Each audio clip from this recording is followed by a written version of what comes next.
The Three Musketeers by Alexandre Dumas. Chapter 33. Soubrette and Mistress. Meantime, as we have said, despite the cries of his conscience and the wise counsels of Athos, D'Artagnan became hourly more in love with Milady.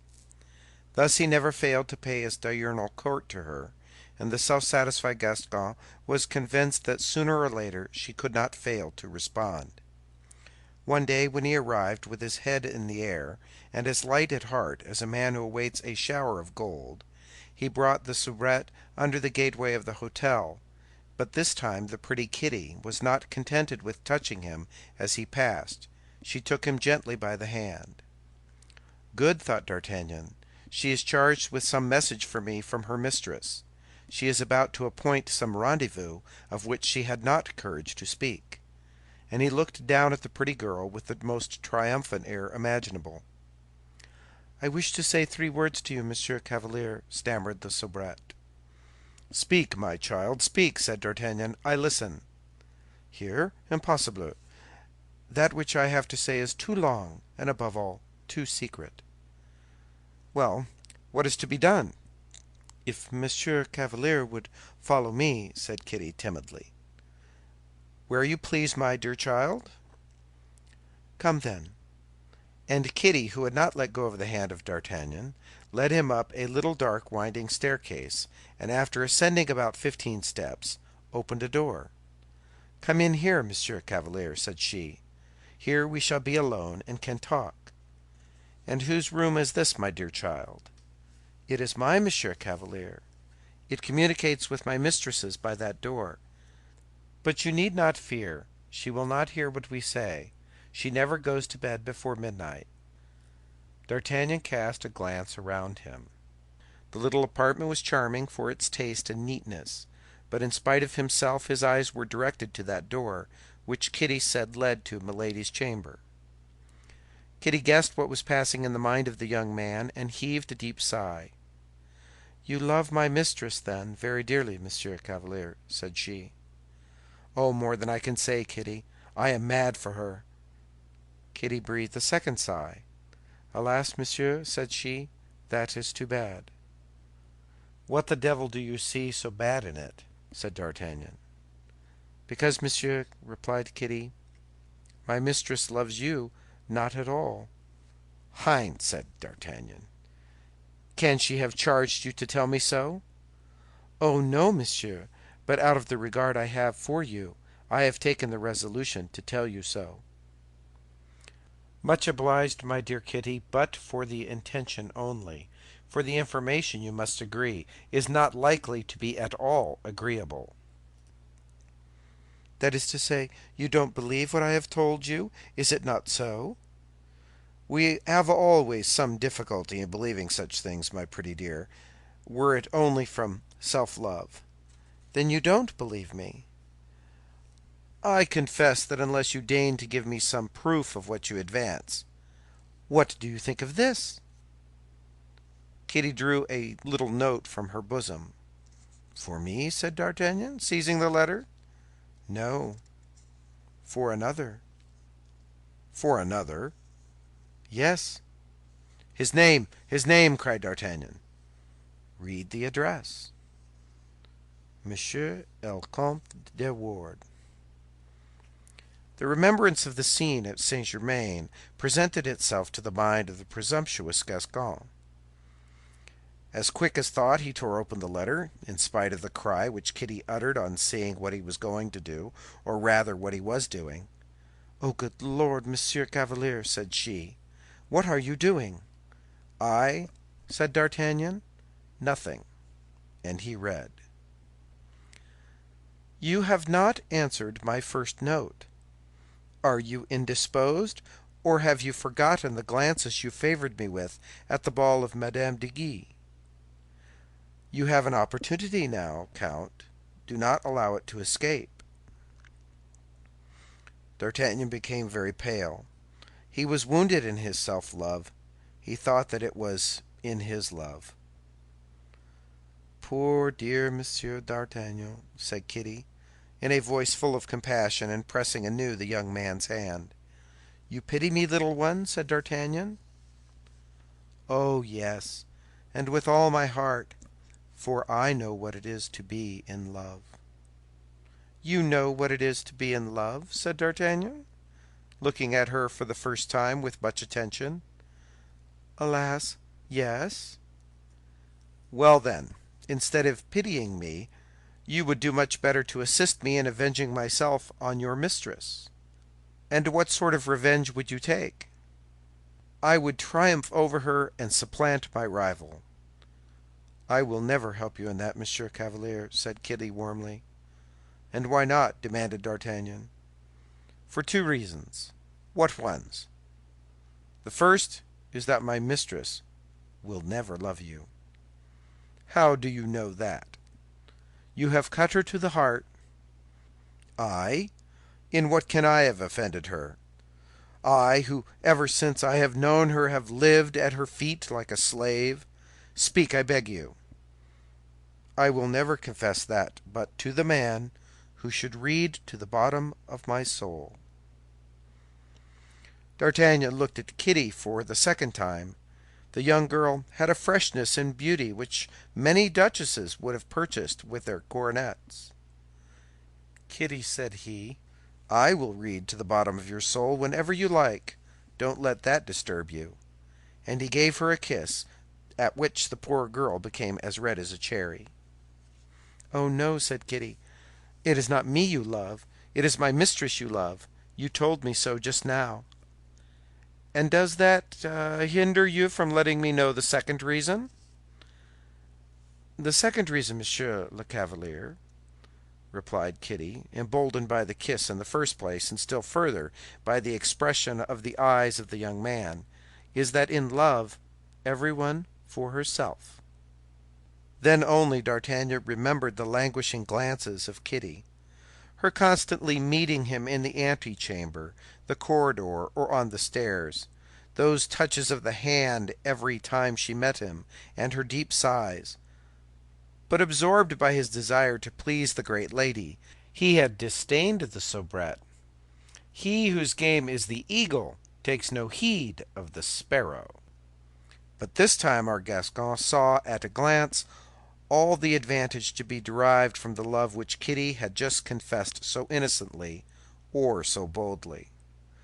The interception of letters addressed to the Comte de Wardes, news on the spot, entrance at all hours into Kitty's chamber, which was contiguous to her mistress's.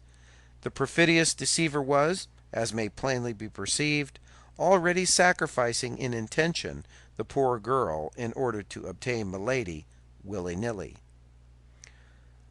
"Well," said he to the young girl, "are you willing, my dear Kitty, that I should give you a proof of that love which you doubt?" "What love?" asked the young girl. "Of that which I am ready to feel toward you." "And what is that proof?" "Are you willing that I should this evening pass with you the time I generally spend with your mistress?" "Oh, yes," said Kitty, clapping her hands, "very willing." "Well, then, come here, my dear," said D'Artagnan, establishing himself in an easy chair. "Come, and let me tell you that you are the prettiest soubrette I ever saw." And he did tell her so much, and so well, that the poor girl, who asked nothing better than to believe him, did believe him. Nevertheless, to D'Artagnan's great astonishment, the pretty Kitty defended herself resolutely. Time passes quickly when it is passed in attacks and defenses. Midnight sounded, and almost at the same time the bell was rung in Milady's chamber. "Good God!" cried Kitty, "there is my mistress calling me. Go, go directly." D'Artagnan rose, took his hat, as if it had been his intention to obey. Then, opening quickly the door of a large closet, instead of that leading to the staircase, he buried himself amid the robes and dressing gowns of Milady. "What are you doing?" cried Kitty. D'Artagnan, who had secured the key, shut himself up in the closet without reply. "Well," cried Milady in a sharp voice, "are you asleep, that you don't answer when I ring?" And D'Artagnan heard the door of communication opened violently. "Here am I, milady, here am I!" cried Kitty, springing forward to meet her mistress.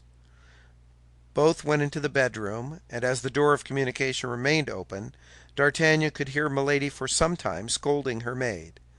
She was at length appeased, and the conversation turned upon him while Kitty was assisting her mistress. "Well," said Milady, "I have not seen our Gascon this evening." "What, Milady, has he not come?" said Kitty. "Can he be inconstant before being happy?" "Oh, no. He must have been prevented by Monsieur de Tréville or Monsieur de Dessessart. I understand my game, Kitty. I have this one safe." "What will you do with him, madame?" "What will I do with him? Be easy, Kitty.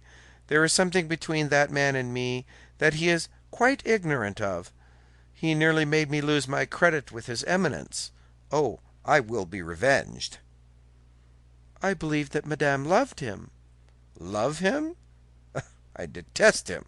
An idiot, who held the life of Lord de Winter in his hand and did not kill him, by which I missed 300,000 livres income." "That's true," said Kitty. "Your son was the only heir of his uncle, and until his majority you would have had the enjoyment of his fortune." D'Artagnan shuddered to the marrow at hearing this suave creature reproach him, with that sharp voice which she took such pains to conceal in conversation, for not having killed a man whom he had seen load her with kindnesses.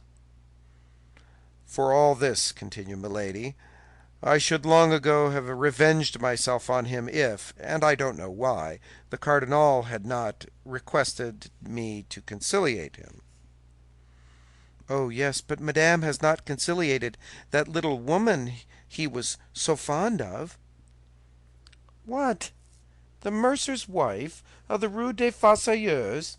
Has he not already forgotten she ever existed? Fine vengeance, that, on my faith!" A cold sweat broke from D'Artagnan's brow. Why, this woman was a monster! He resumed his listening, but unfortunately the toilette was finished. "That will do," said Milady. "Go into your own room, and tomorrow endeavor again to get me an answer to the letter I gave you." "For Monsieur de Wardes?" said Kitty. "To be sure, for Monsieur de Wardes." "Now there is one," said Kitty, "who appears to me a quite different sort of man from that poor Monsieur d'Artagnan." "Go to bed, mademoiselle," said Milady. "I don't like comments." D'Artagnan heard the door close, then the noise of 2 bolts by which Milady fastened herself in.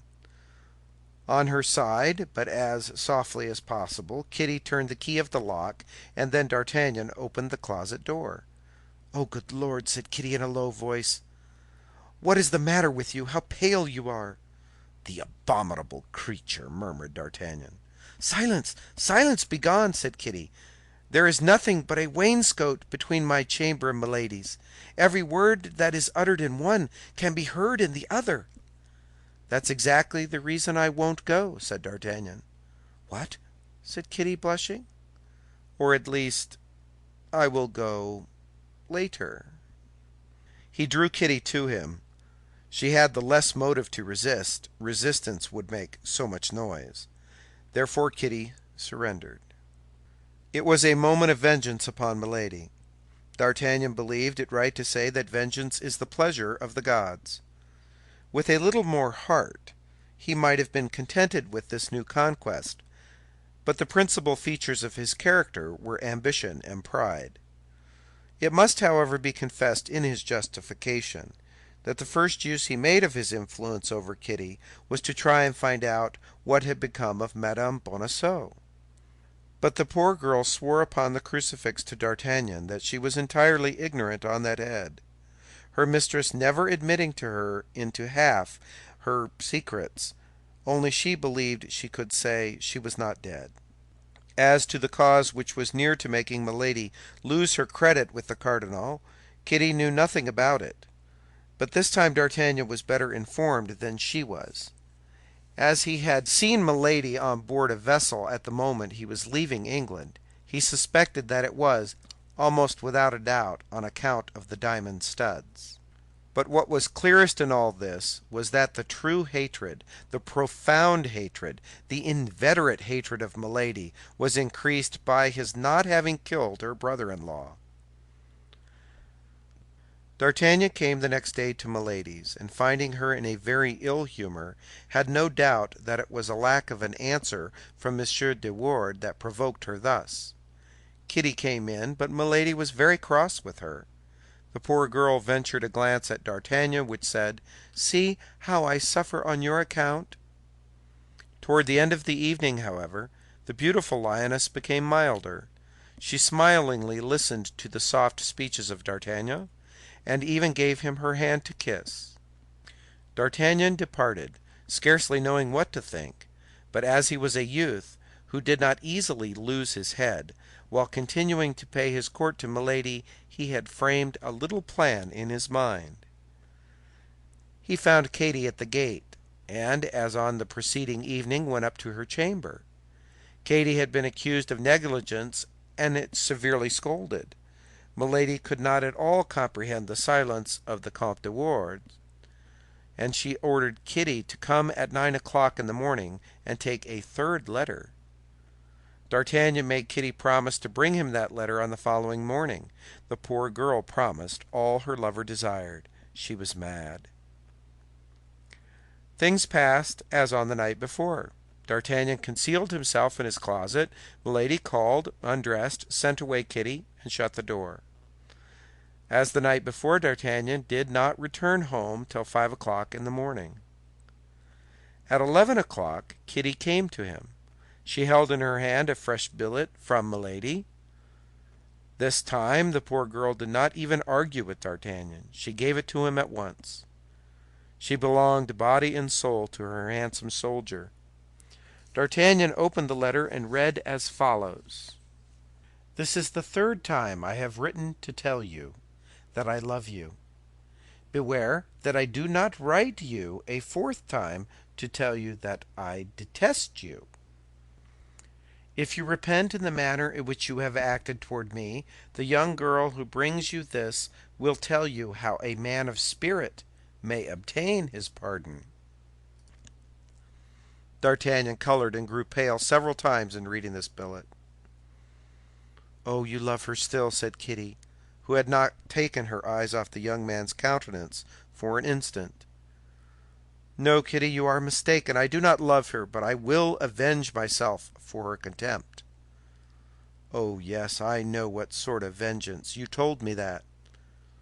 "What matters it to you, Kitty? You know it is you alone whom I love." "How can I know that?" "By the scorn I will throw upon her." D'Artagnan took a pen and wrote, "Madame, until the present moment, I could not believe that it was to me your first two letters were addressed. So unworthy did I feel myself of such an honor. Besides, I was so seriously indisposed that I could not in any case have replied to them. But now I am forced to believe in the excess of your kindness, since not only your letter, but your servant assures me that I have the good fortune to be beloved by you. She has no occasion to teach me the way in which a man of spirit may obtain his pardon. I will come and ask mine at 11 o'clock this evening. To delay it a single day would be in my eyes now to commit a fresh offense. From him whom you have rendered the happiest of men, Comte de Wardes." This note was in the first place a forgery. It was likewise an indelicacy. It was even, according to our present manners, something like an infamous action. But at that period people did not manage their affairs as they do today. Besides, D'Artagnan, from her own admission, knew Milady capable of treachery in matters more important, and could entertain no respect for her. And yet, notwithstanding this want of respect, he felt an uncontrollable passion for this woman boiling in his veins, passion drunk with contempt, but passion or thirst, as the reader pleases. D'Artagnan's plan was simple. By Kitty's chamber he could gain that of her mistress. He would take advantage of the first moment of surprise, shame, and terror to triumph over her. He might fail, but something must be left to chance. In 8 days the campaign would open, and he would be compelled to leave Paris. D'Artagnan had no time for a prolonged love siege. "There," said the young man, handing Kitty the letter sealed. "Give that to Milady. It is the Count's reply."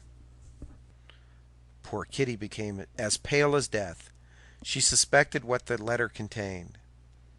"Listen, my dear girl," said D'Artagnan. "You cannot but perceive that all this must end some way or other.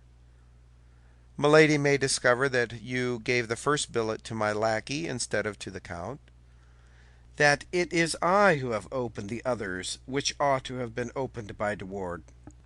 Milady will then turn you out of doors, and you know she is not the woman to limit her vengeance." "Alas," said Kitty, "for whom I have exposed myself to all that?" "For me, I well know, my sweet girl," said D'Artagnan. "But I am grateful, I swear to you." "But what does this note contain?" "Milady will tell you." "Ah, but you do not love me," cried Kitty, "and I am very wretched." To this reproach there is always one response which deludes women. D'Artagnan replied in such a manner that Kitty remained in her great delusion. Although she cried freely before deciding to transmit the letter to her mistress, she did at last so decide, which was all D'Artagnan wished. Finally, he promised that he would leave her mistress's presence at an early hour that evening, and that when he left the mistress he would ascend with the maid. This promise completed poor Kitty's consolation. End of chapter 33.